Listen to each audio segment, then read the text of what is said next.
Good morning, everyone.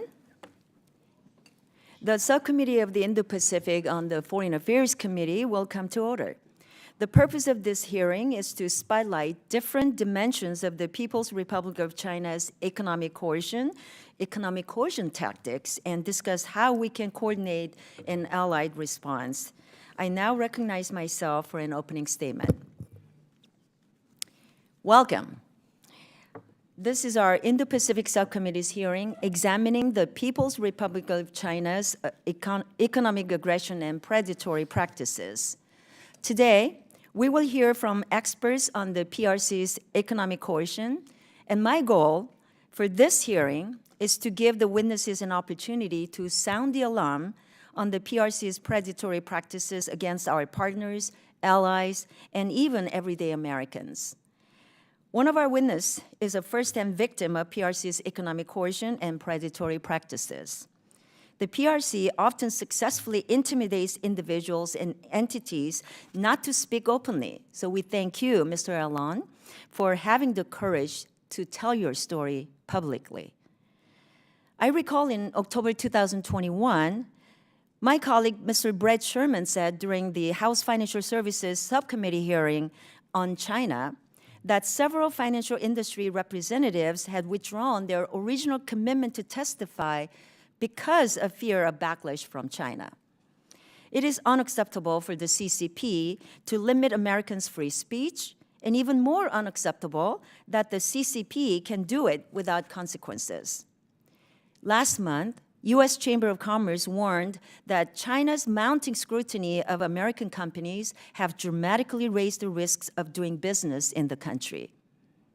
I would like to submit for the record a Reuters article titled, "China Detains Staff, Raids Office Due Diligence Firm Mintz Group," as well as a Wall Street Journal article titled, "Bain's Staff in Shanghai Questioned as China Targets Foreign Businesses." These headlines are unfortunately the new normal for American businesses. And as you will hear from our witnesses, we are not doing enough to make these predatory practices consequential to the CCP. The CCP must know that every act of coercion will result in a countermeasure from the United States and its allies, and that the PRC must abide by the same international rules and norms that everyone else in the international community is bound by. We must also recognize the immense economic pressure that the PRC puts on our allies, partners, and friends around the world. The CCP uses debt trap diplomacy through the Belt and Road Initiative to achieve its political goals abroad, so much so that it is willing to crash economies and generate instability as it did in Sri Lanka. This pressure is especially overt in the Indo-Pacific Islands, where PRC diplomats host politicians for dinner, and those politicians leave with envelopes full of cash and promises of major infrastructure projects. It's unfair. It's an unfair fight, and we need to show up. We must equip our diplomats in these countries to respond to economic coercion, and our diplomats need a clear sense of the direction we're going. To respond to economic coercion, the United States should take several steps. As a first step, American money and technology that fuels CCP coercion and predation cannot keep going to the PRC.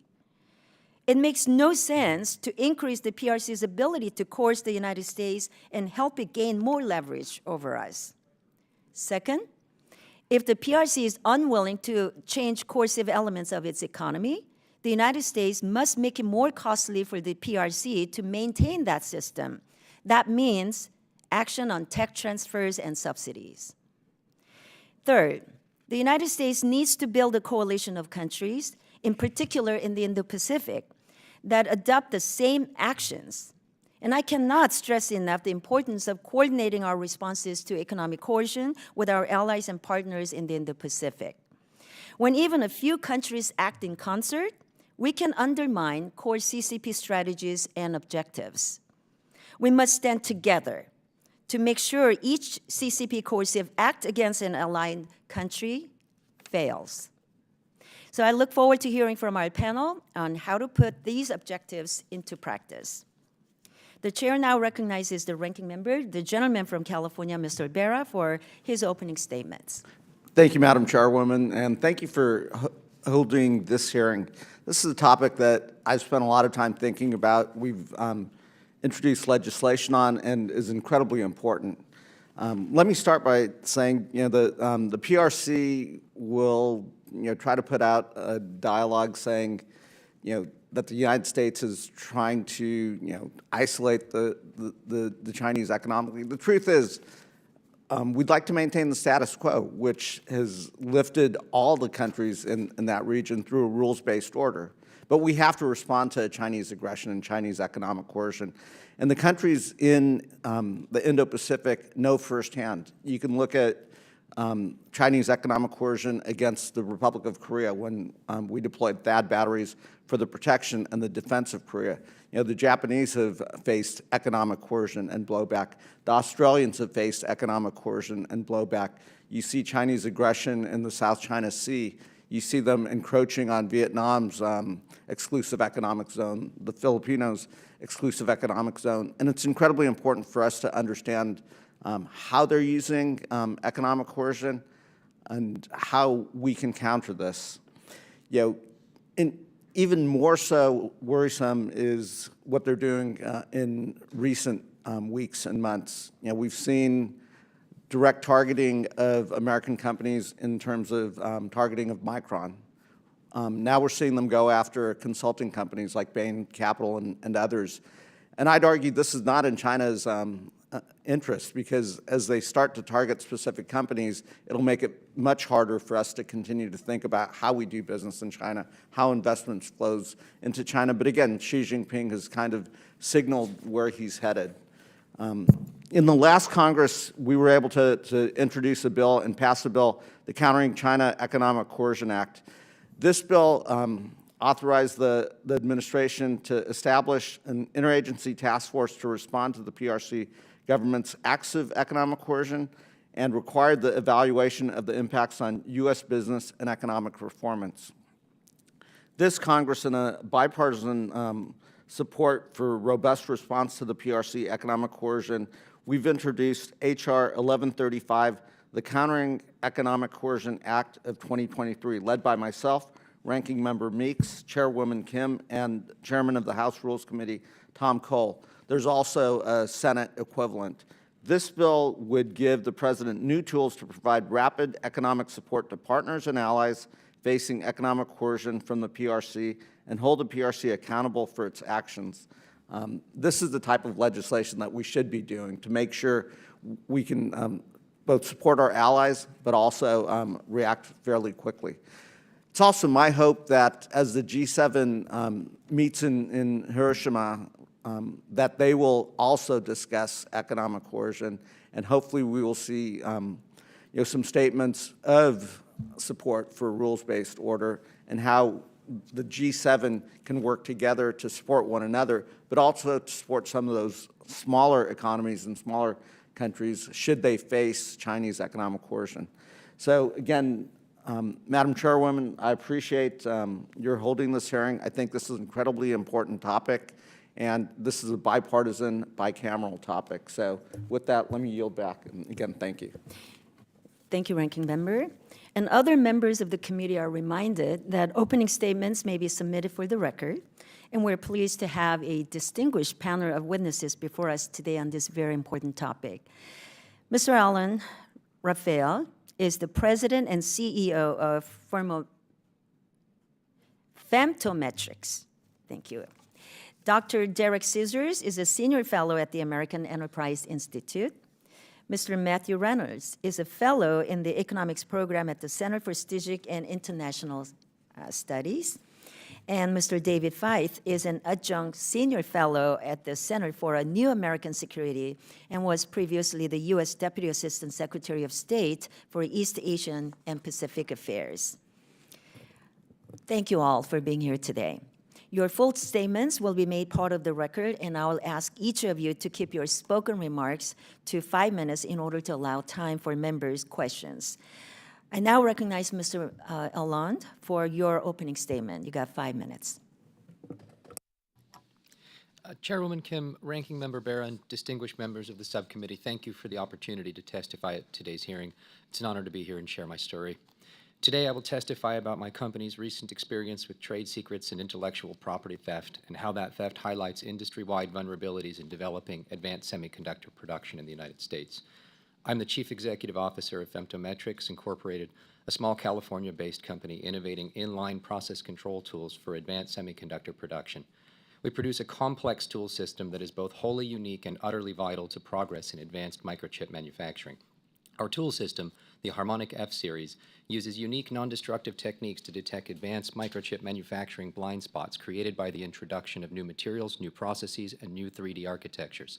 Femtometrics was founded in 2011, building on decades of Department of Defense-funded research at various institutions, including Boeing, NASA JPL, and the Institute for Space Defense Electronics.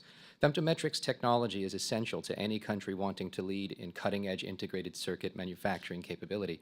It provides vital data to advanced chip makers, increasing yields and decreasing the field failure rate of chips sold. Also, it is the only metrology tool in existence that functions inline for critical applications within newly emerging chip structures and designs like Gate-All-Around, also known as Intel RibbonFET and Samsung MBCFET. In September 2020, Femtometrics' Vice President of System and Field, a Chinese national, resigned. Shortly after, another Chinese national, hired at first's recommendation, also left the company, followed by a third. During their duties, the three Chinese nationals were trusted team members privy to the inner workings of Femtometrics' technology. The three had significant experience building, calibrating, and using the Harmonic F-Series systems, though they worked in different areas. One even invested in the company while employed there. As we later learned, the three individuals were able to piece together the trade secrets they were separately privy to and create a competing copycat business in China called Weichong Semiconductor. They made a business plan presentation that contained highly sensitive and proprietary information, which they used to solicit Femtometrics' customers, all while still employed there. In the business plan, they did not even remove Femtometrics' name from product images. Femtometrics also discovered that they covertly absconded with thousands of files and years' worth of proprietary information upon leaving the company and snuck those files to Weichong in China. In addition, because one was also an investor in the company, he had access to and seems to have taken additional materials. Weichong has also filed Chinese patents using Femtometrics' technology to publicize trade secrets and thwart legal challenges to enforce American trade secret laws. In 2022, Femtometrics sued the three Chinese nationals in federal court. Weichong has retained a multinational law firm to defend the lawsuit. Counsel for Weichong has stated their intention to wage a legal war of attrition. Nonetheless, Femtometrics is committed to fighting and defending what is right because the United States cannot afford to lose Femtometrics, as that would critically undermine U.S. semiconductor capabilities and leadership. Assuming Femtometrics obtains a judgment, as a practical matter, it will not be enforceable in China. A permanent injunction would likely limit Weichong's prospects for expansion beyond China, but not within. The American legal system is not designed to address deliberate international thefts of this kind and is not adequate for the task. Foreign companies like Weichong have become accustomed to exploiting the court system's slow-paced and high-cost. Alternative means of addressing such international theft are needed. Weichong is not an outlier, but an exemplar for the theft of American intellectual property. It begins in China when someone like a venture capitalist knows someone else, like a technologist. The technologist works to create rapport with the target company. Once the technologist has the required access and data, the venture capitalist funds a Chinese company supported by the stolen technology. The venture capitalist funds litigation through the copycat company and attacks American intellectual property and discloses trade secrets through published papers and patent applications. Then, predatory venture funds, likely owned or controlled by foreign entities, approach the undermined American company to invest despite the foreign challenges. They seek proprietary information on technology, customer status, and market position under the guise of due diligence. Their primary goal is to utilize leverage created by the first venture capitalist to eviscerate the American target company further. Developing a novel inline process control technology costs between $20 and $100 million or more and takes approximately 8 to 10 years of development. During that extended pre-revenue period, new companies are vulnerable without significant support from large organizations. Small companies like Femtometrics are innovating against all odds domestically but cannot protect these innovations from foreign agents. Due to the theft of Femtometrics technology, Weichong is now a company making a vital tool for advanced semiconductor production. While novel hardware is fundamental to technological advances, inline process control tools rely on algorithms to function and prove. When a tool is integrated into the production line of a microchip fab, its efficacy grows. This is because the algorithms learn from access to a more extensive data set. This means that if the Weichong tool is installed at leading-edge microchip makers' fabs instead of the femtometrics tool, the femtometrics tool will swiftly become obsolete. Moreover, the tool would be a Trojan horse, allowing Weichong to use the improved and improving algorithms in other areas, further accelerating foreign technological advancement. Lastly, a Chinese firm would be the sole supplier of this strategic global resource. There would be no competitive American source of this vital tool. Thank you. Thank you, Mr. Allen. I now recognize Dr. Scissors for your 5-minute opening statement. Thank you. The chair stole my thunder some, but I will go into more detail. That is to say, if you want to respond to Chinese predation, the minimum step is to stop helping China become a better predator. We have been doing that continuously. At times when China was less of a predator than it is now, there's no longer any excuse. American money and technology should not be allowed to help the PRC become better at coercing our allies and us and harming our interests. And to give you an example, in the case that my colleague on the panel is talking about, can American money still flow freely to this Chinese firm while it's in U.S. court? Is there any warning provided to investors that you might be supporting a company that has been accused with merit of taking U.S. IP? Nope. Nope, no restrictions. We can pour money into that company. And in fact, on the Chinese side, if you are successful in stealing IP, you become subsidized and more attractive to American investors. So let me flesh out the main point. Let's start with the fact that we choose not to respond to Chinese coercion. We have the capability to do so. The measures showing this, I'll just be brief. We have a little less debt than China, a little less of a debt burden. Hard to believe because our debt burden is very high, but there's even worse. We're a little bit younger. Both trends of those are in our favor. The wealth gap, as measured by Credit Suisse, is widening between the U.S. and China. It's not a question of China's catching up quickly, catching up slowly. The wealth gap is widening. The annual GDP gap is about the same as it was 10 years ago. So the idea that we can't stand up to the Chinese, that they're the rising power, we're the declining power on the economic side, doesn't make sense. Our allies, of course, are much richer and more prosperous than China's allies. They don't call them allies, but close enough. And that would widen the gap if we were able to work together with our allies. I'll say one more point about this. There's a lot of talk about the dollar losing its status to the yuan. There's no sign of that whatsoever. For that to occur, the Chinese would have to be willing to allow money to flow freely out of China, and they're afraid to do that. They're afraid to do that because they've mismanaged their economy. So until you see stories about money flowing freely out of China, worry about our support for the dollar, our policies, but don't worry about the yuan challenging us.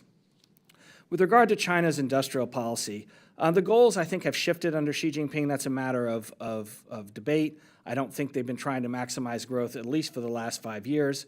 What they're doing instead looks more like gaining economic leverage, taking an indispensable position in key supply chains so that they can threaten you when it's harder to threaten China. The tools haven't changed that much. We've heard about one, which is coercive IP transfer. Another one is skewing competition in their favor through regulation and subsidies. Large swaths of the Chinese economy are guaranteed monopolies. State-owned enterprises have a national monopoly or a regional monopoly. There's a lot of revenue involved that makes them a difficult competitor on the revenue side. There are also subsidies for expansion globally, far in excess of what we've considered in the United States. On the tech side, the original problem was requiring tech transfer to operate in China. Now they've become, as we've just heard, more predatory. You don't have to go to China anymore to have China steal your IP. They'll come to you and steal it. U.S. responses in the last minute and a half, we've done very little. The tariffs that were imposed during the Trump administration had little effect on trade. And during that, and I use this expression very sarcastically, during the trade war, U.S. investment, so 2017 to 2020, U.S. investment in Chinese stocks and bonds rose $780 billion. I really would like someone to declare a trade war on me, and I will issue a bond and money will pour in. That is not standing up to China. The Biden administration has been extremely hesitant in its responses, in my view. Congress tightened export controls in 2018. The Bureau of Industry Security, first under the Trump administration, then the Biden administration, ignored part of that tightening with regard to foundational technology and then set it aside. We had chip export controls promulgated by the Department of Commerce in October of last year, but we have not gotten the final version, and we are still negotiating with South Korea. South Korea is currently exempt from those chip controls, which undermines their purpose. On the stop helping side, we need to pass binding legislation, not an executive order. Executive orders are always inferior to congressional action that reviews investment. And there's a simple principle. If we don't let the Chinese buy it here because we're protecting the technology, we should not allow American funding to develop it in China. That is not a sensible action on our part, a set of policies where you can't buy the technology, but we'll help you fund it. Lastly, I would say there are others, but punishing a few high-profile beneficiaries of IP coercion, we're not going to be able to do this comprehensively. The cat's out of the bag. But we would send a signal to the Chinese that there could be consequences if you steal American IP. Thank you, Dr. Scissors. I now recognize Mr. Renners for your 5-minute opening statement. Thank you, Chairwoman Kim, Ranking Member Bera, and distinguished members of the subcommittee. It is an honor to be here today, and I look forward to discussing this important topic with you all. I've been asked to talk today about our recent CSIS Economics Program report entitled Deny, Deflect, Deter, Countering China's Economic Coercion. China's economic coercion carries real costs for the firms and sectors that find themselves downrange of Beijing's bullying tactics. The threat of coercion can deter allies and partners from pushing back against Beijing's malign behavior in other domains, whether that be human rights violations in Xinjiang or the suppression of democracy movements in Hong Kong. That said, China's use of economic coercion carries costs for Beijing too. Therefore, a well-informed counter-strategy presents an opportunity for the United States to exploit Beijing's missteps and assert leadership on the global stage while also enhancing our soft power. In our report, we looked at 8 prominent cases of Chinese economic coercion that spanned approximately the past 13 years. Although each instance of Chinese economic coercion is unique, common patterns and characteristics emerge across the cases examined. We detail several of those characteristics in our report, but I'll briefly go over 3 of the most salient here. First, China displays a preference for implementing its coercive measures through informal means. This provides Beijing some plausible deniability. Second, Beijing prefers to target items in which it enjoys an asymmetric advantage in the structure of trade. And third, China displays a cost and risk aversion. This complicates its ability to inflict a significant economy-wide cost on the countries it targets. Our most surprising finding, however, was just how ineffective China's economic coercion was. Across the cases, Beijing had only mixed results at achieving its short-term goals, and in fact, Beijing's bullying often carried long-term strategic costs for China as well. Take Australia's experience, for example. Despite restrictions on its wine, coal, and some agriculture products, Canberra has refused to back down in its efforts to counter Chinese interference in its domestic politics and in its calls for an investigation into the origins of COVID-19. In fact, Canberra has only been pushed into greater strategic alignment with the United States since China's bullying began, signing on to the AUKUS security agreement in 2021. Australia's case also highlights another interesting finding from our report. That is that China's economic coercion intersects with U.S. interests in a more counterintuitive way than one might at first expect. China's economic coercion certainly works against U.S. interests in the obvious ways, in that it challenges the rules-based international economic order, divides allies and partners, and makes it more difficult for the United States to build coalitions to push back against China's malign behavior in other domains. However, at the same time, China's economic coercion can actually work with U.S. interests by driving trade diversification, harming China's global image, and pushing targets closer to the United States, again, as we saw in the case of Australia. That is not to say that China's economic coercion should be tolerated. A world free from China's economic coercion is preferable to one where the threat of coercion looms over the decision-making of sovereign nations. Therefore, based on these key insights from our report, we recommend a counter-strategy which aims to deter China's economic coercion by building resilience and providing relief to targeted allies and partners. The United States can help countries build resilience in 2 primary ways. The first being through the negotiation of free trade agreements that offer signatories real market access. And the second, by preemptively helping to identify and mitigate countries' vulnerabilities to China's economic coercion. The ongoing supply chain resiliency initiatives that have emerged in the wake of COVID-19 offer logical platforms in which to embed these efforts. When China does coerce, the United States should be ready to quickly provide relief to targeted countries. The United States has several existing tools it could use to do so, such as export financing, temporary tariff relief, and sovereign loan guarantees, to name a few. We also recommend augmenting this toolkit with the creation of a new coercion relief fund. The counter-strategy should also be embedded in a larger diplomatic messaging campaign, which draws attention to U.S. efforts to build resilience and provide relief to targets, while also shaming China for its bullying behavior. The United States should also seek to multilateralize its response by encouraging allied countries to adopt similar strategies. It is therefore encouraging to see reports this week that the G7 is discussing how to jointly counter China's coercion.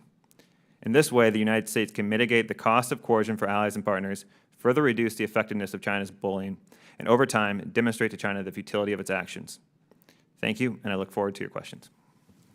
Thank you, Mr. Reynolds. I now recognize Mr. Veit for your 5-minute opening statement. Thank you. Chairwoman Kim, Ranking Member Bera, and members of the subcommittee, it's a privilege to testify today. My testimony has 3 purposes. First is to define the problem of China's economic coercion. This is an enormous challenge for U.S. foreign policy and national security. The harm we face is broader than the bullying of individual countries in a handful of cases. Economic coercion is central to Chinese leader Xi Jinping's grand strategy. Collecting and exploiting leverage over foreign targets is how Xi approaches the outside world. It has helped him perpetrate genocide in Xinjiang with impunity. It is part of why he may feel confident enough to invade Taiwan and discount the risks of world war. In the coming years, China wants to become a kind of super OPEC, controlling key world economic supplies as leverage over all of us. These are the stakes. My second purpose is to suggest how the United States and our allies should counter China's strategy of economic coercion. Much of the debate on this matter has focused on mitigating the harm done to victims of China's policies.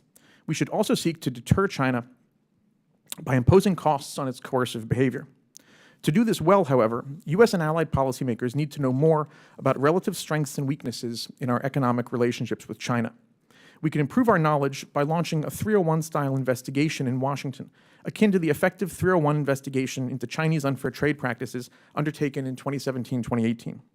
The U.S. could also lead, perhaps via the G7 or AUKUS, in the creation of a standing multilateral body for studying these issues together with allies.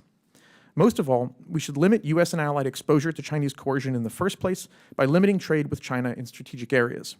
It is important to ensure that the U.S. and allied balance of dependence with China, especially in key technologies, continues to favor us. My third purpose is to warn that current U.S. policies are increasing America's exposure to economic predation by China.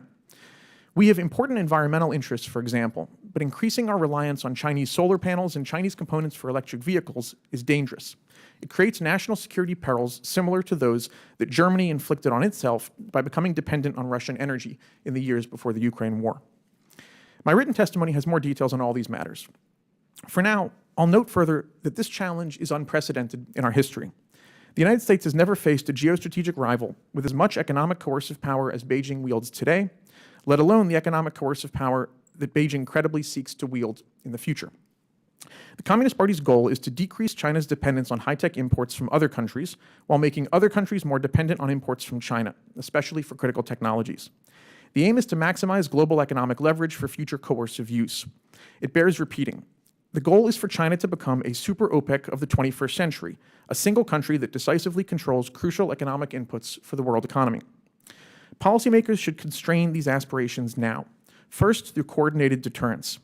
Second, through strict limits on China's access to technology, capital, and data controlled by the United States and our allies.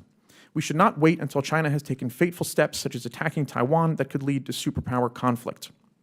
We and our allies require a strategy of constrainment to counter China's economic coercion.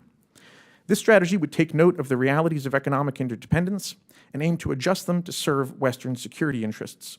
Constrainment can provide deterrence, working to deflate the confidence of Chinese leaders that they can achieve their aims through aggression and war. We do not want Chinese leaders to feel optimistic about their coercive economic leverage over us and our friends. The new U.S. and allied export controls on semiconductor technology are a step in the right direction. If enforced diligently, the rules could foil China's ambition to make itself a home for advanced chip manufacturing. They can ensure that China remains dependent on the United States and our allies for these critical supplies. While we're at it, U.S. and allied policymakers should not ignore so-called mature semiconductor production. We do not want China to dominate the global production of chips needed for lower-end electronics, such as cars and critical infrastructure systems, either. Constrainment should strive to maintain a favorable balance of dependence in a wide range of areas. It should, for example, strengthen the dominance of the US dollar as a global reserve and trading currency, extending Washington's ability to monitor and punish money laundering, weapons proliferation, bribery, and other dangerous actions by Beijing.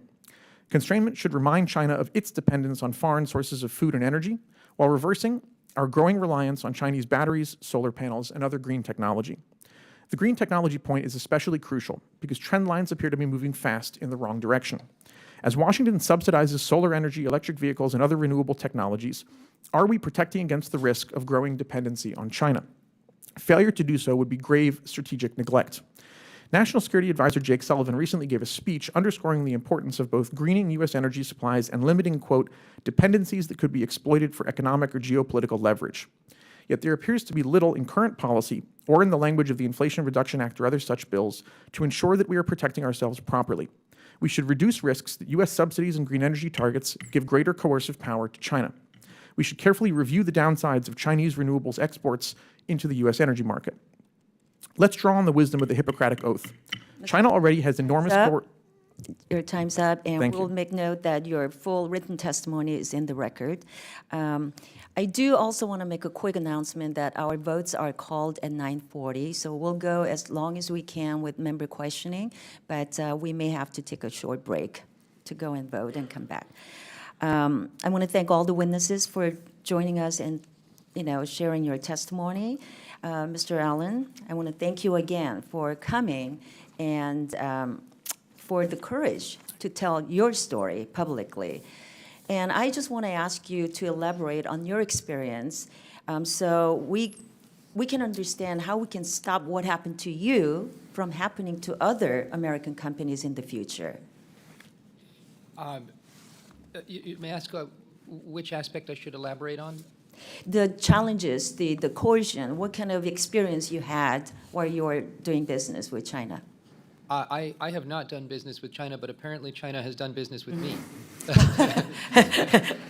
Stealing the information, yeah. Correct. So then can you talk about some of the laws or regulations that is, I know I was told that you were approached by China to try to sell your business to them, and you did not do that. So could you talk about that? What stopped you from selling your company to a PRC venture capital?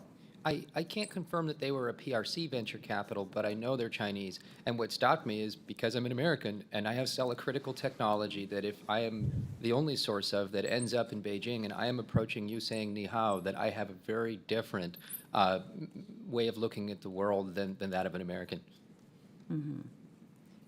Thank you. Is there anything else that you can share with us about the challenges so we can have the public, especially the American companies, trying to do business with China, or if they are facing with a similar economic coercion from China? We're relying on policymakers to creatively utilize all the tools in the toolbox to help us. So what I can suggest is that my stick is the courts, and it's ineffective. Thank you. Mr. Scissors, I recently joined Congressman Ed Case to introduce legislation authorizing the president to implement a pilot program of economic defense response teams to provide emergency technical assistance to countries who are subjected to coercive economic measures. You're aware of that bill, right? Yes. So what is missing in our response to countries under the threat or use coercive measures? And do you think the response team's reference in that legislation can improve our response? I'm sorry to say this, but I think what's missing is credibility on our side. We basically, when you're being, if China is coercing another country, Australia, Lithuania, South Korea, Taiwan, the number one thing the U.S. would like to have is to tell people, hey, we have to work through our policies, we have to implement our legislation, but trust us, we're going to come help you. And I don't know that we always have that. We don't have that in part, as you and I have both mentioned already, because we're helping China at the same time we say we're going to help whatever country is being targeted. We also don't have it because the American policy attitude toward trade has changed in roughly the last 10 years, where if you say something like, to help out a fairly major exporter of a product, we're going to make it easier for them to sell to the United States because the Chinese are using their market size to coerce them. You're going to get opposition to that. The people are going to say, no, no, no, the China coercion part is not as important as the trade part. And so I think any steps Congress takes, they don't have to be large. If they're credible, if they're put into law, and this is not an attack on any administration, EOs die off. If Congress takes steps that are put into law, that's going to help. Because I think the first thing we need to do to reassure our allies is to say, you can trust us. It might take us a while, but we are on your side, and we will take steps to show that. Thank you. You know, one of the things that we can do is to ensure that PRC does not have the tools to use the coercion in the allies, and especially in the Pacific, who are developing countries that need help from us, which is why this Congress, we passed the PRC is not a developing country. They're using that as a way to game the system so they can use that special status to get the low interest rates or no interest rates from the international groups like the World Bank, IMF, and then they use that loan to backstop and reinvest in those developing countries that truly need help to set up the debt trap. That's one of the things that I think we're using, but I know there is a lot more that we can do. Mr. Veit, I want to ask, how do we get allies to join the cause to push back on China?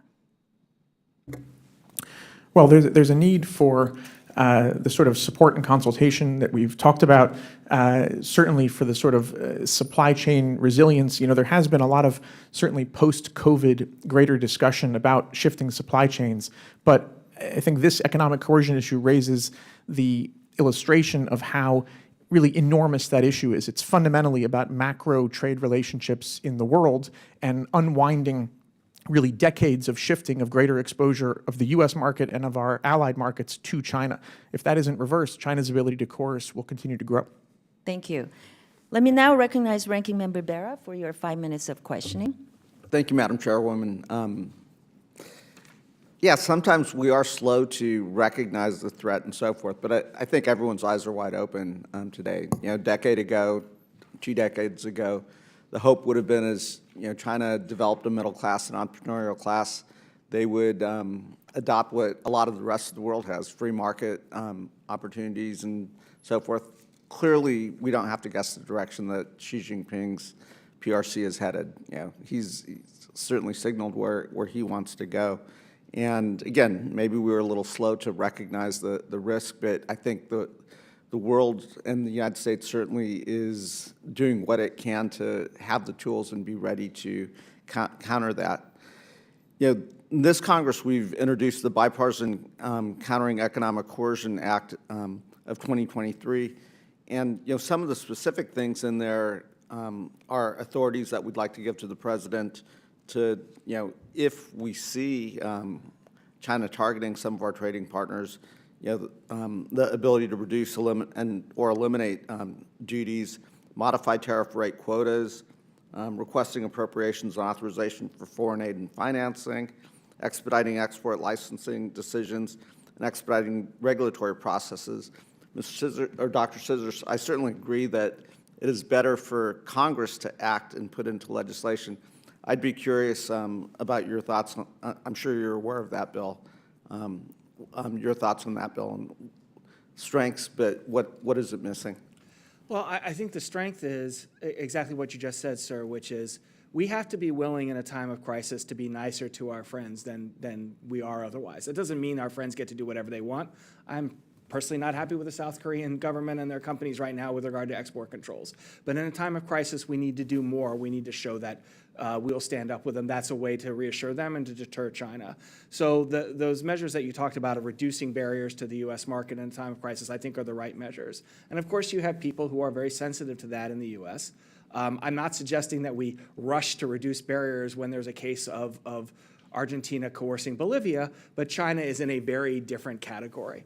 So I think that's the strength of the legislation, and as you said, the fact that it's legislation that could be passed on a bipartisan basis would be ideal. I think, again, I don't mean to repeat myself, but the legislation is addressing a symptom, and the problem is if we take these steps to help our friends And it happens to be in that year, we had $200 billion in new money going to China. On net, we're still helping the Chinese become better at coercion. So I think the legislation is a good idea. I support other sorts of legislation from the Congress addressing this issue, but I do think we need to look at, if we're helping the Chinese more than we're countering them, the net benefit is we're hurting our friends. So I don't disagree. I mean, there's discussion on how you slow down outbound investment and outbound flows. Maybe Mr. Reynolds, let me ask you on that perspective. How should we think about? You still see a lot of U.S. company investment flowing into China.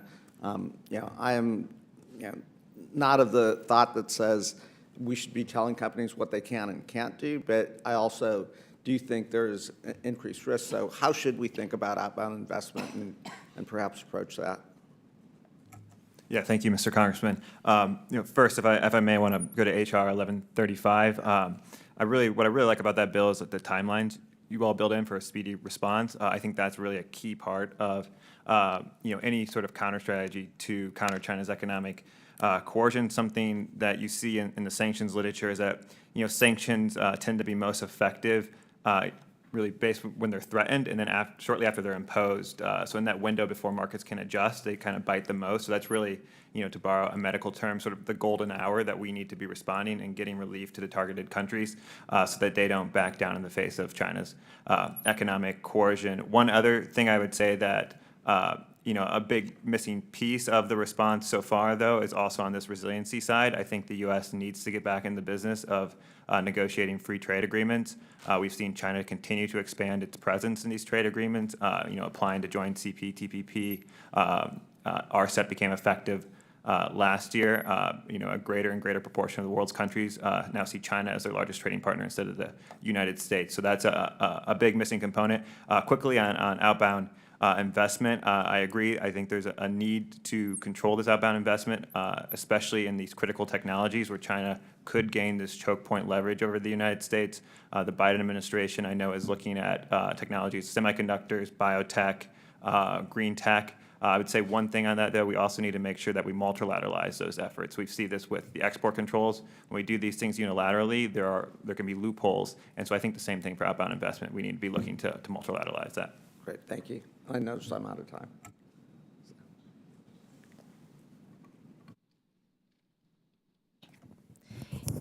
Thank you. I now recognize Congressman Barr for your 5 minutes of questioning.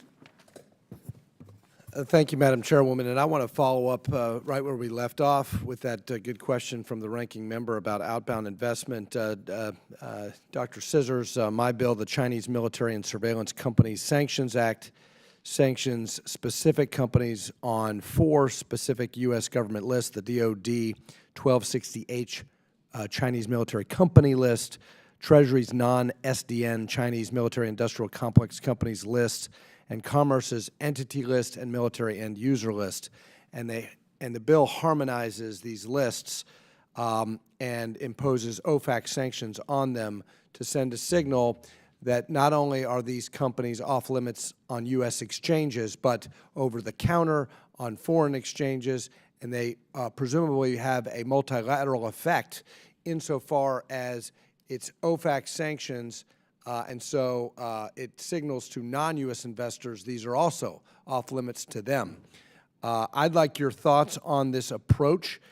Does it provide the American private sector, specifically asset managers, index aggregators, investors, with sufficient clarity and certainty about what Chinese businesses are red light businesses and which Chinese entities are green light? I do think that the bill would be an important step forward. I think the key word you use there is clarity. 2 things that it does. One, it tells us exactly what the rationale is for these restrictions. And 2, as I'm sure you and your staff and everybody who's followed this are aware, harmonization of U.S. lists would be a great idea for the private sector. Sometimes you'll meet private sector actors and you'll tell them, well, did you check this list? And they're like, what? There's another list. We have Commerce, Defense, State, we have different Treasury, we have different agencies creating different groups of companies that they want to single out. Harmonizing that list for the sake of an action is a positive step. Explaining the rationale for your action, which is done in the bill, is also a positive step. I think on the multilateral side, to get to both outbound investment in general and your bill in particular, we're the leader on this. It's not an accident that countries began looking at inbound investment reform after we passed CFIUS reform. We provide the technical information and the know-how to most of our partners. So I think there's an automatic multilateral benefit when you set out a U.S. policy. Clearly, that doesn't mean they're going to do exactly what we did. It means that they can learn from it and be encouraged by it. So I think I wouldn't say the bill is, in my view, a solution to all the problems, because we do have critical technologies to consider. That's a difficult debate. I think your approach is excellent, because when we say these are bad Chinese entities that we shouldn't do business with, we're not actually implementing that. The entity list, for example, is a licensing process. Yep. We don't want to say, oh, this company deserves to be on the entity list, later give them a license, and it turns out American investment is going to the company. So I think, I see your bill as there are other options as well, but as an excellent first step, because the private sector should be able to handle it better than the current confusing U.S. regs. And our bill not only requires coordination, entity list, Commerce, Treasury, and DOD, but it also does now, the amendment and nature of substitute we're working on also requires, as these agencies update the list, that they look at special sectors of special concern. So these critical technology sectors. And I would invite my colleagues, the ranking member, Mr. Kim, who's on the select committee with me on China, and I've talked to ranking member Christian Murthy about my approach. This needs to be a bipartisan effort. I think it can and should be, Chairwoman Kim. So want to engage with my colleagues on both sides of the aisle to make this the right approach, and the approach that is consistent with our basic default value of cross-border capital flows, but identifying these specific entities of concern, of national security concern, Chinese military, technology, and surveillance companies, and excising them from U.S. investors' investments. Let me just go to Mr. Raphael really quickly. I was interested in your testimony that you said the CHIPS Act, while generally positive, doesn't help smaller, more agile companies and eliminate the fear that foreign entities will ultimately reap the benefit. Can you amplify that testimony, and obviously as a victim of Chinese commercial espionage, what do we need to do to protect smaller companies like yours in the semiconductor space? Well, we're relying on policymakers, again, to creatively utilize all tools in the toolbox to help protect us. I make cool things. I don't know how to protect them, per se. But what I can say is that the CHIPS Act is a double-edged sword insofar as companies like mine that will innovate and grow a garden at the end may be harvested by foreign entities. So we, I think, need to ensure that the resources to grow this garden are present, but also the resources to defend it. Thank you. My time has expired. Now I recognize Representative Andy Kim for your 5 minutes. Okay, thank you. Thank you so much for all of you coming on out here. Mr. Reynolds, I'd like to start with you. You were talking in earlier today about this kind of analysis of different countries and whether or not they've been subjected to economic coercion and how they fared, whether that was something that was positive or negative in terms of moving that direction. That was really interesting to me. This kind of question of that I'm kind of thinking about right now is our best understanding of which countries are most vulnerable to this type of economic coercion. Do we see any types of patterns? Is it about geographic proximity to China? Is it about certain size markets or certain type of lack of diversification in their economy or other things? I'm just kind of curious if you've been able to kind of elicit any insights to this.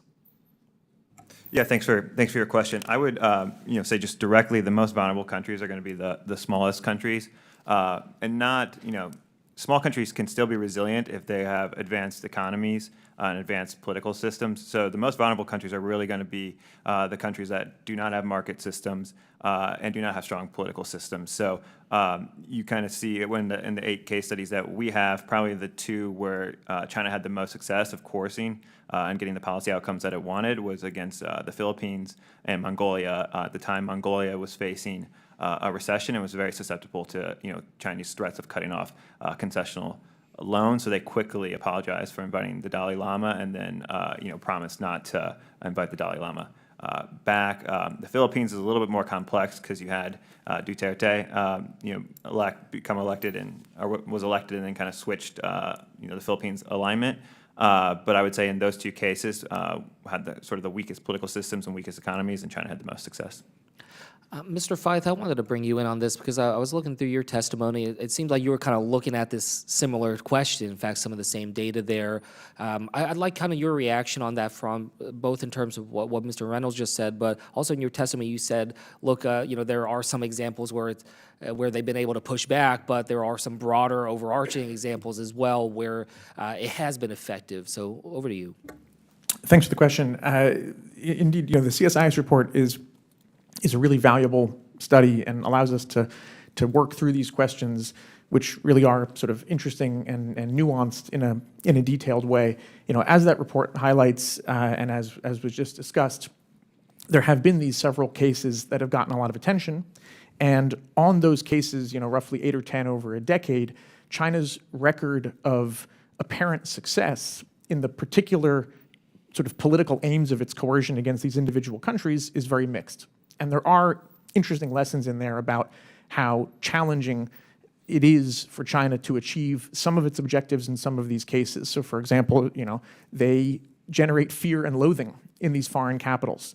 They sometimes make foreign public opinion and strategic opinion harden against Beijing.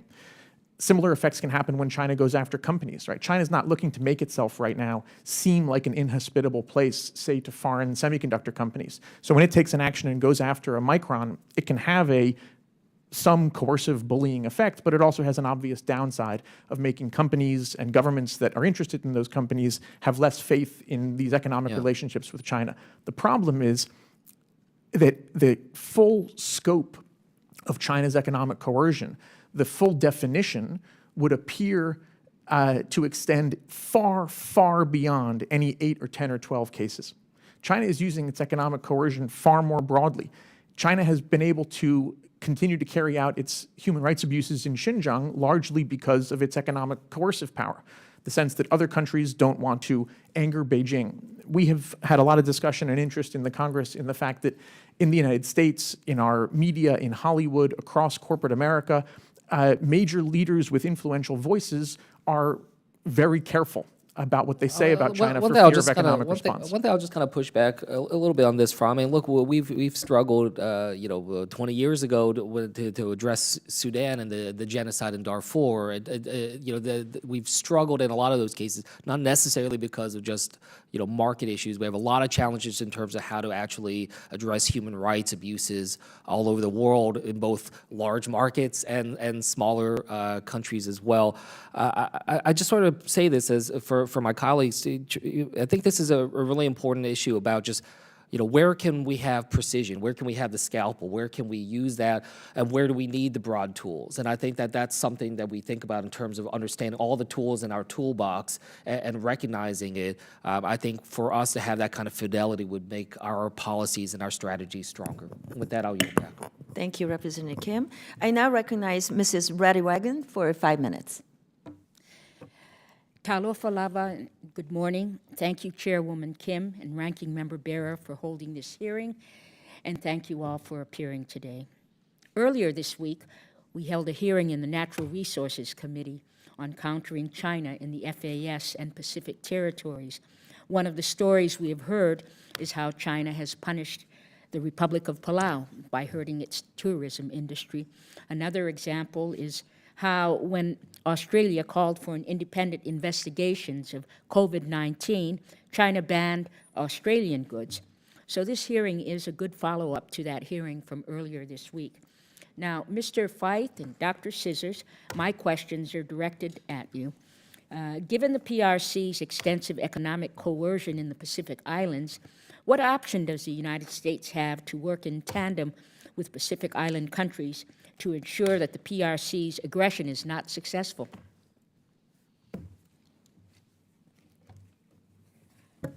Thanks for the question. Certainly that we've seen this problem worsen in recent years, and we've seen U.S.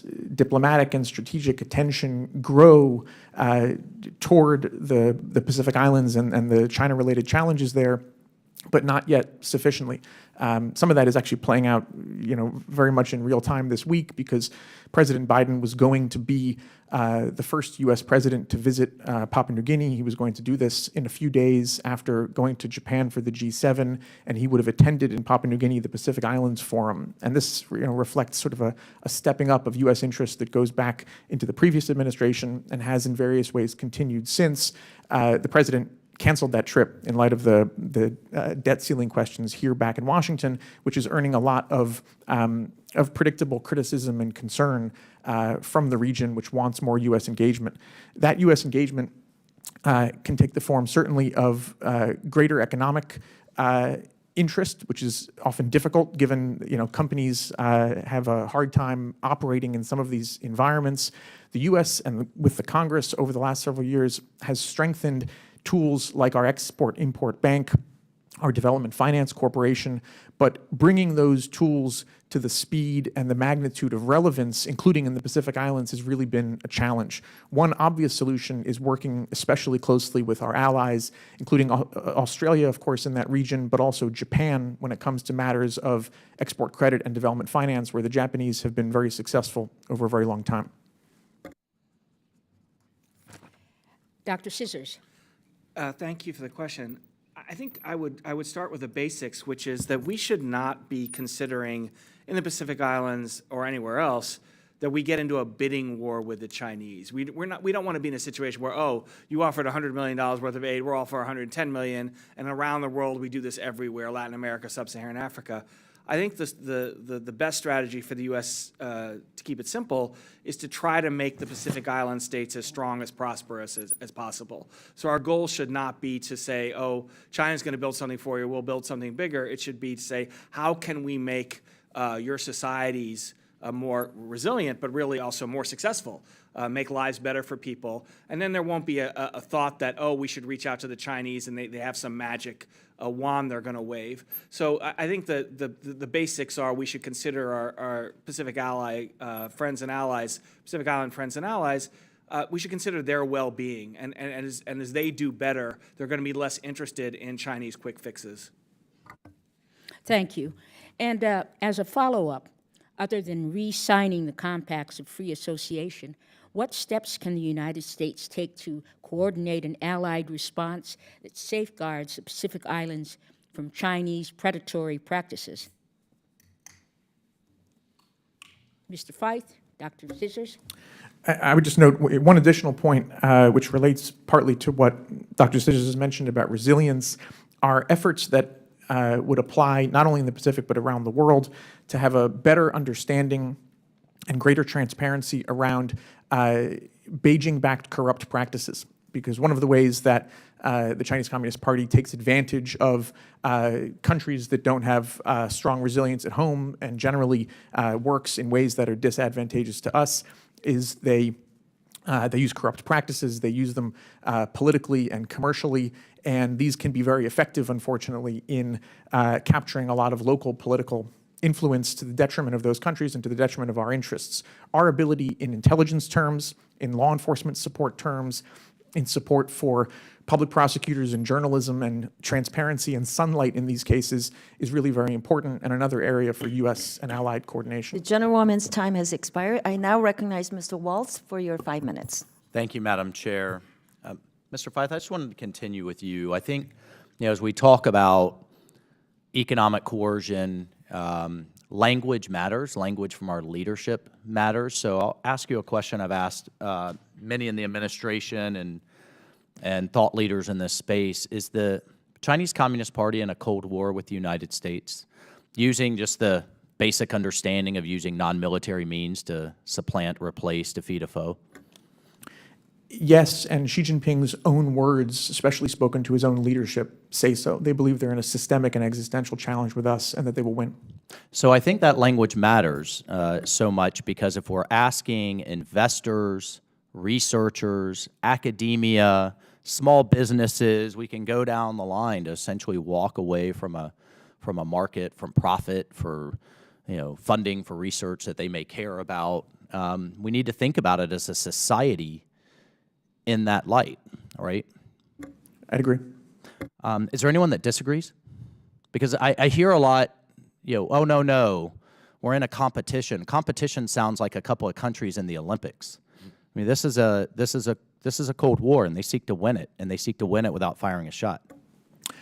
That's right, and part of the challenge is that we have habits and institutions that are, for good historical reasons, driven to see especially U.S. government action that is limited and restrained and surgical and careful, and that's generally a good thing, right? We want our government intervening, say, in markets in ways that are generally limited. It's just that China poses a scale of a threat and a degree of economic connectedness to us that we've never faced before. Just, so when we have, in the sense of time, I agree. I want everyone to make money. No problem. But when it comes to the expense of our national security and key dependencies, along those lines, there is a plethora of information out there on the CCP's dominance of global critical mineral supply chains, particularly cobalt, owns now nearly half of the world's mining, owns 3/4 of the refining, lithium, manganese, we can go down the list.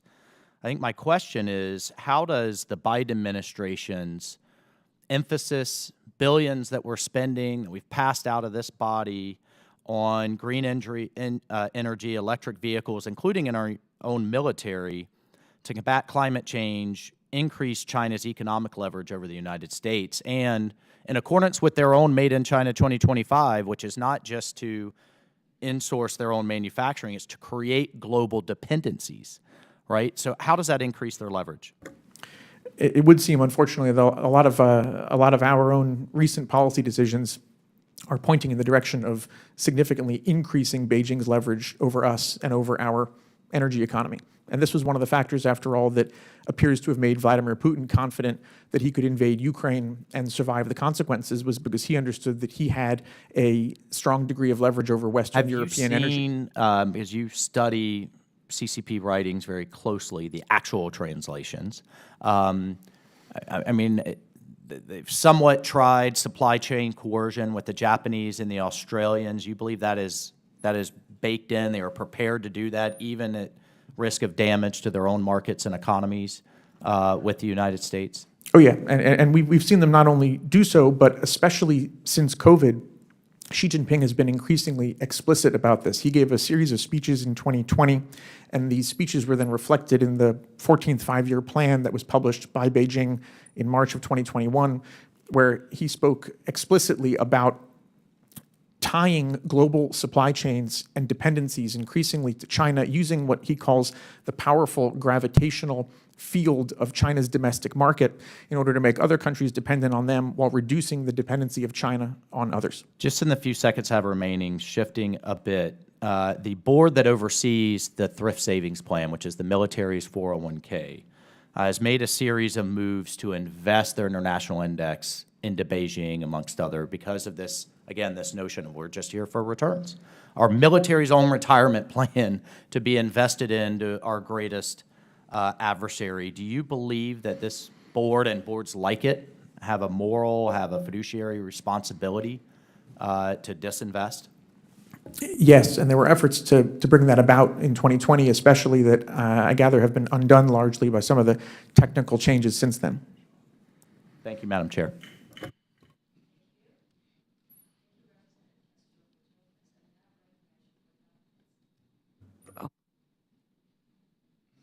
All right. Well, thank you for being here today to speak about this important and timely topic. I know we're all watching closely as the G7 meets in Japan this week to discuss China and its economic practices. And the United States serves as an important counterweight, as you all know, to China's aggressive economic tactics around the world and in the Indo-Pacific region. The United States must continue to be an economic partner of first choice for nations around the world and work to build trust and goodwill between any country looking for transparent, sustained, and quality investments.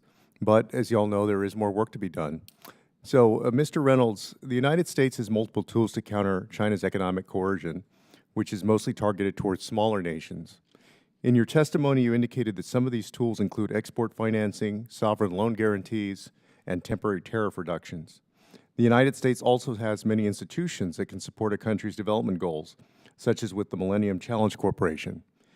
Though in recent years it's become obvious that more countries need access to MCC funding, and that's why I introduced the Millennium Challenge Corporation's Candidate Reform Act, which would modernize MCC's statutory criteria and redefine the MCC's candidate country pool. And these changes would offer more countries an alternative to China-backed financing. Can you explain why it's important to ensure that more countries, especially those vulnerable to Chinese coercion, have access to U.S. economic support? Yeah, thank you, Mr. Congressman. As you mentioned in our report, one thing we did see was that China has a preference for targeting smaller countries, and one of our recommendations was that the United States should proactively seek to build resilience. So, not being an expert on MCC, what I would say, any policy that can proactively help those countries build the resilience should, in theory, in the long run, make them more resilient and able to stand up and withstand China's economic coercion. One thing I will say is that there could be trade-offs with expanding the pool of eligible countries. If you're raising that threshold to allow richer countries in, you also need to make sure that doesn't come at the expense of smaller countries that are the most vulnerable. Sure. I'll open it up for anyone else also who'd like to comment. No? Okay.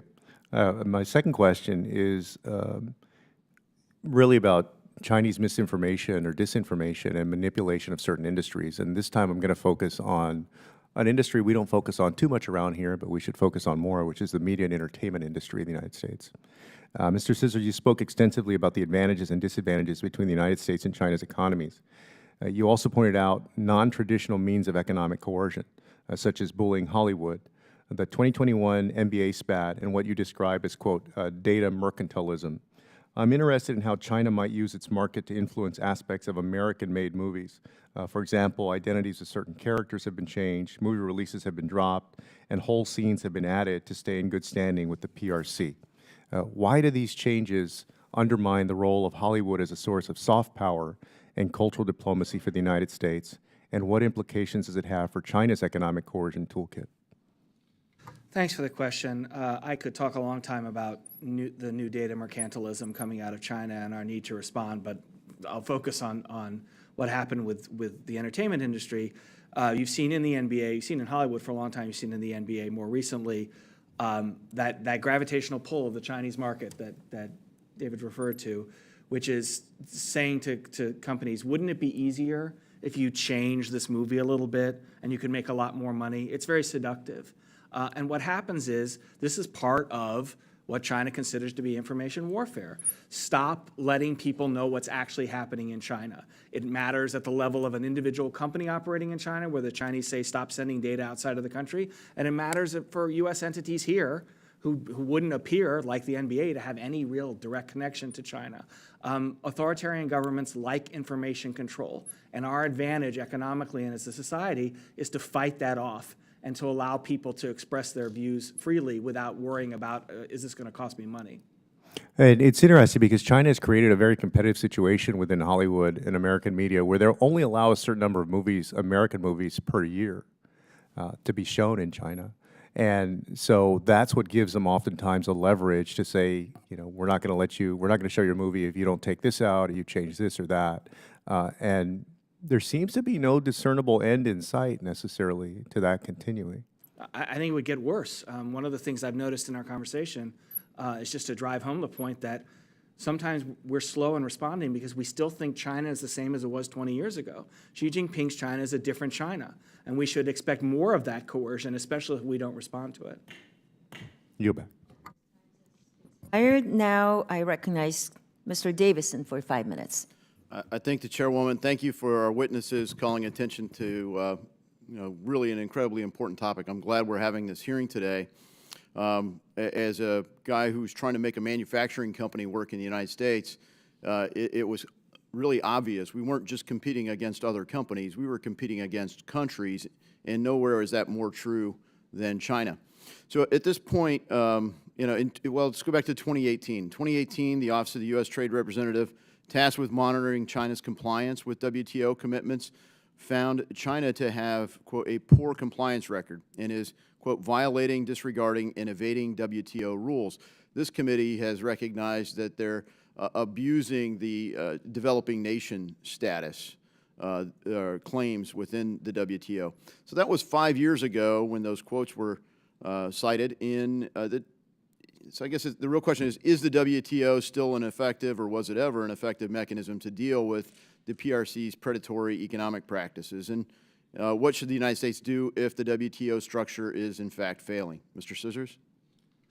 Wow, big question. Thank you. I do not think the WTO is effective any longer. I don't mean to say it was never effective. I don't mean to say it's a terrible idea. I think China has moved in a direction of violating WTO principles and gaming the WTO, and it is now of a size that it's intolerable. When China broke WTO rules in 2003, it wasn't great, but it wasn't as much of a strain on the system. Now they're more aggressive in breaking the rules under Xi than they were under Jiang Zemin at the time, and they're much bigger. So I don't think the U.S. should just try to destroy the WTO, but I do think we should recognize the WTO cannot check Chinese behavior, and we're going to have to either act on our own or create another organization of some sort to do so. Yeah, and so do you believe there's a coalition? Does anyone really believe there's a, I think not just at the military academy I attended, but probably all of them around the world, they would say you're more likely to win a war if you multiply your allies than you multiply your enemies. The curious thing is, how hasn't China multiplied their enemies on trade? They've managed to do this to essentially every country around the world, yet how is it that we're not multiplying our allies to confront China on these abusive practices? My quick answer to that is, again, going back to how much credibility do we have? If the U.S. would take the lead on this, not all countries, not everyone, but some countries would join us. I think Japan, for example, would be very happy if the U.S. would take leadership on confronting Chinese predation. But it's hard to say you're taking the lead if you're still having money and technology flowing to China.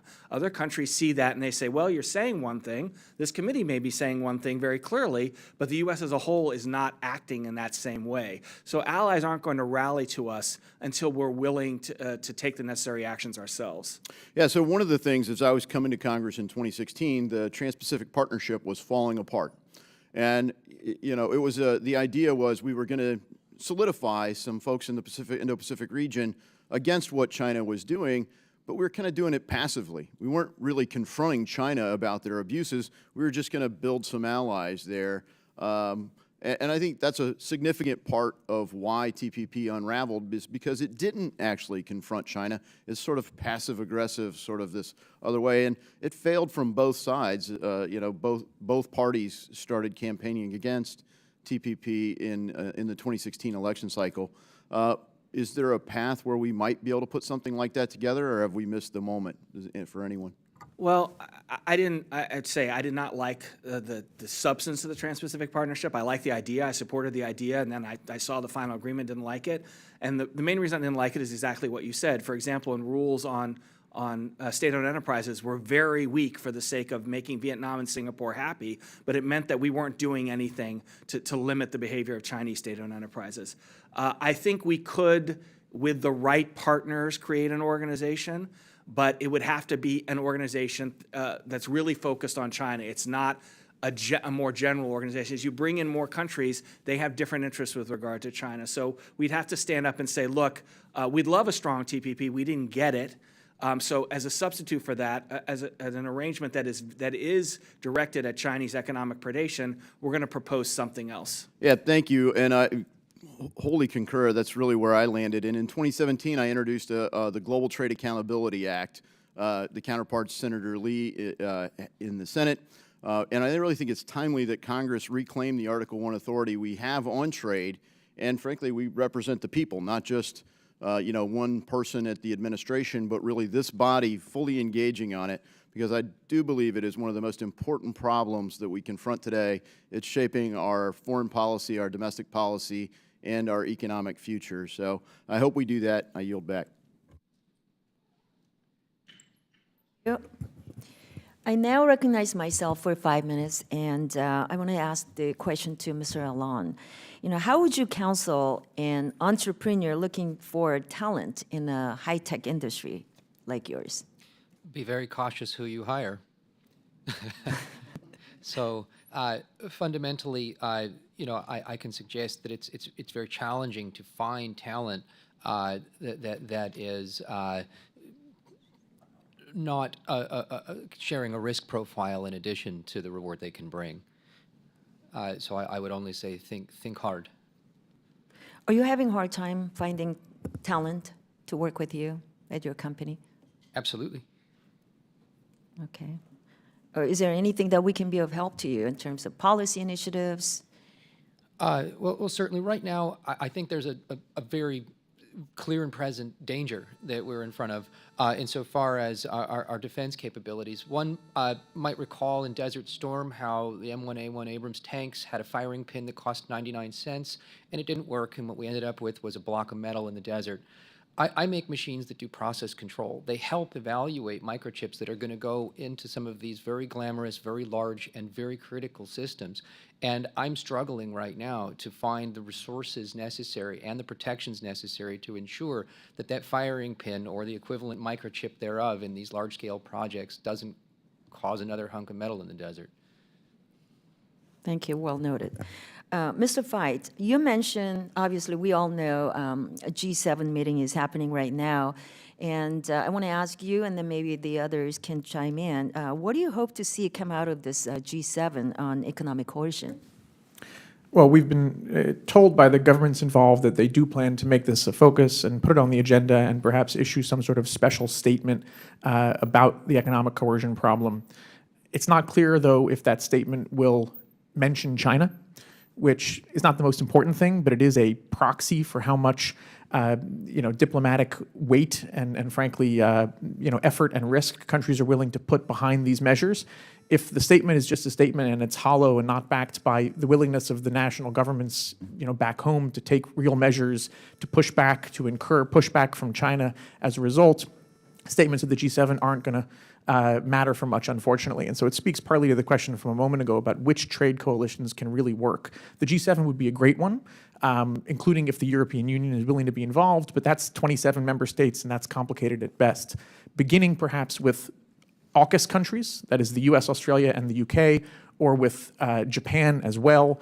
We have the Quad, of course, where Japan, Australia, and India fit. These might be smaller but more appropriate because more robust groupings for doing some of this overdue pushback. Thank you. I yield back the balance of my time, and I would like to now recognize Mr. Sherman for your 5 minutes questioning. Our tax code has a capital gains allowance, much lower taxes on the money you make by selling stocks, bonds, other investments. It's designed to encourage you to invest in the U.S. economy and create jobs and economic progress. Can any witness here raise your hand if you think you can put forward an argument why we provide this capital gains allowance to those who invest in these equity securities of Chinese-based companies? Can any of you think of a reason why that's good U.S. policy? The record should indicate no one raised their hands. Tariffs are really the only across-the-board way that we can disentangle our economy. And disentangling is so important because right now, China doesn't need to hire a lobbying firm here in Washington because the biggest American companies feel that their profits are dependent upon us kowtowing to China. If we had a 1/4% tariff, just 1/4% tariff on all Chinese goods, and we increased it by 1/4% every month, then companies that fail to disengage from China would find they'd be at a 40% disadvantage by the end of the decade. Finally, and I don't know if this is, I assume this has not been brought up at the hearings, China allows only 40, roughly, American movies to go into China every year. So if you're a studio, you hope it's yours. So they'll never make another movie about Tibet. Richard Gere, sorry. Not just because they can't have that movie displayed in China, but because if a studio makes a movie about Tibet, none of their movies are ever getting into China, and they know that. I'm saying the quiet part out loud. Does anyone on the panel have an idea of what we can do to make sure that China doesn't use that kind of economic coercion to affect what Americans see, whether it is to exercise, we have American basketball players and officials talking about human rights in China. We have movie studios that would like to make this or that movie but would be subject to retaliation. Does anybody have a plan just to make sure that the First Amendment isn't interfered with by China?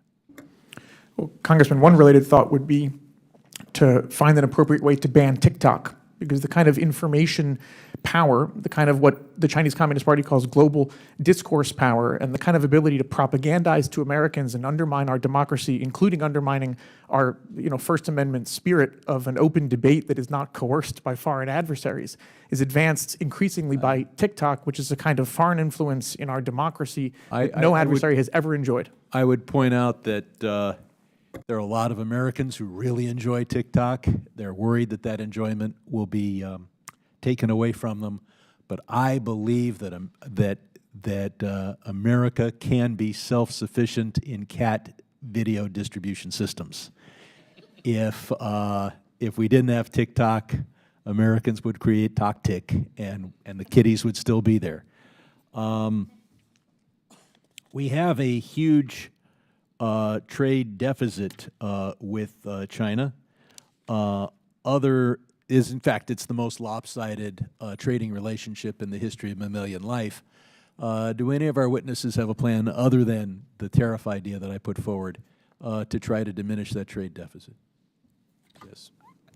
I mean, I have a partial solution, which is, the 25% and sometimes 15% tariffs imposed by the Trump administration didn't actually shrink the trade deficit. And I'll point out, the average tariff on Chinese goods Still is low. under 5%. Exactly. That was a very selective system. Go on. Agreed. I think we can start in an area of, I hope, bipartisan agreement that it will not solve the trade deficit problem, but it will certainly reduce it, which is identify the goods that we do not want to depend on the Chinese for. So there's dollars in goods we may not care as much about. There's a debate over what those are. There's also dollars in goods we know we care about. We can address both the supply chain dependence. I understand and that the trade deficit. selectivity. I'll say whatever the goods are. You run for every $1 billion of trade deficit, we're losing 10,000 jobs. And those who say that we have a labor shortage in this country, I think, are wrong until labor wages start going up. I yield back. The gentleman's time has expired. I know the votes have now been called, so I wanted to thank the witnesses for their valuable testimony and the members for asking those questions. Other members of the committee may have some additional questions for the witnesses, so we will ask you to respond to those in writing. And I now recognize Mr. Berra for any closing remarks you may have. Great. Thank you, Madam Chairwoman. I don't think Democrats and Republicans think about this issue in different ways. I actually think we're all taking this very seriously. And, I think members on both sides of the aisle raised legitimate questions. And again, the witnesses, I thank them for, raising the issues that we really do have to think about in an urgent way. There aren't easy answers when we, again, I tend to be a free market guy. I tend not to want to use a heavy hand of government to tell companies what they can and can't do, where they can and can't invest. But I also do think it's important for us to, Mr. Waltz raised, our pension funds continuing to go into China, continuing to disadvantage us. I've talked to CEOs about that as well, and often they're just, there's shareholder activism. There's just this intense focus on quarterly profits. Again, Mr. Sherman raises some issues of how we might be able to use the tax code to help influence that. I mean, this is worth a bipartisan conversation to think about, how we, protect our values, our freedoms, but also, don't disadvantage, what is, this strategic competition. I don't use the Cold War language, but we do know we are, headed towards a confrontation, and how do we head that confrontation off? And I think that's important. So again, thank you for holding this hearing. I would encourage all my colleagues to take a look at the legislation that we put forward. I think it is a good first step. It's not a last step, and there's a lot more for us to do. So thank you, and I yield back. Thank you. And again, thank you to all the witnesses. As we prepare for this hearing, we wanted to make sure that we are addressing the economic coercion from PRC, and I think hearing from our witness, Mr. Alon, it is more than ever important that we need to stress that American foreign policy must serve the interests of the ordinary Americans and the businesses as well. And then also the United States must also take on the PRC's predatory practices, which is why we had a very great discussion here. Thank you. And lastly, I think we need to emphasize that America must lead and then bring its allies and partners along. And that's very, very important. We need to show to our allies that they can trust us, that United States will be the choice to do business with and to rely on us to protect their interests, as well as showing through the combination of cooperation that we're working with our allies and partners that our adversaries should be able to fear us. With that, I want to thank you so much for being with us. And pursuant to committee rules, all members may have 5 days to submit statements, questions, and extraneous materials for the record, and subject to the length limitations. So without objection, the committee stands adjourned.